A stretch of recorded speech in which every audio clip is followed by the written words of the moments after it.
ఒకప్పుడు శ్రీ మహావిష్ణువుకి కోరిక పుట్టింది పరమశివుణ్ణి సహస్ర కమలాలతో పూజ చెయ్యాలని.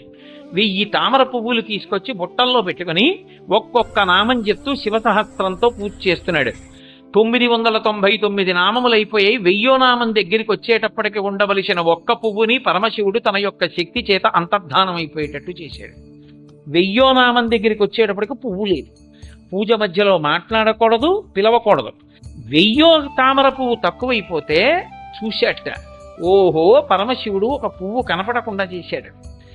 నా కళ్ళు తామర పూలలా ఉంటాయని వర్ణిస్తారు. రామ కమలపత్రాక్ష అంటారు కదా. రాముడు కమలపత్రముల వంటి కన్నులు ఉన్నవాడు. తామర పూలలా ఉంటాయి శ్రీ మహావిష్ణువు యొక్క కళ్ళు.